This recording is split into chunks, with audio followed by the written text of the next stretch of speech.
বাবার বাড়ি থাকলে কিন্তু মা যদি অসুস্থ হয় তাহলে মা কিন্তু চোখ দেখলেই বুঝতে পারে যে আমার মেয়েটা অসুস্থ। কিন্তু শ্বশুরবাড়ির যদি অসুস্থ হও তাহলে যদি একটা কাজ যদি কইরা থাকি, কাজটা করা হয়েছে না, তারপরে কিন্তু দেখবা ধামাকা কারে করি, মানে কথা শোনাতে কেউও থাকে না। আচ্ছা যাক, হ্যালো গাইস, সবাই কেমন আছেন? আশা করি সবাই ভালো আছেন, আমিও ভালো আছি। শুভ দুপুরের শুভেচ্ছা সবাইকে। এই দেখুন আমার দুষ্টু মিষ্টি ছেলেটা কি করছে, এই যে সবজি কাটতেছে, বুঝছেন? ডুগা ডুগা একটা ডুগা লইছে, লইয়া এটা দিয়ে খুঁচাইতেছে ডুগাটা, এটা আর কাটে না।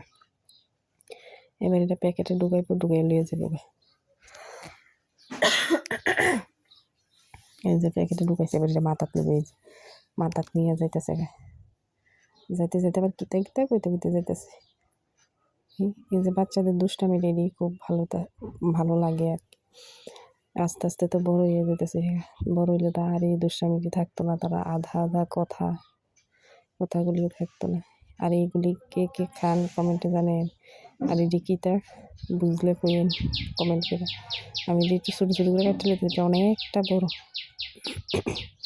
আর এই যেগুলি রাঁধছি, এই যেগুলি প্রথম একটু লাইটটা টানাই দিয়েছি, এরপরে এই যে আলু কেটে নিলাম, আলু দিয়ে রান্না করছি, এই দেখো।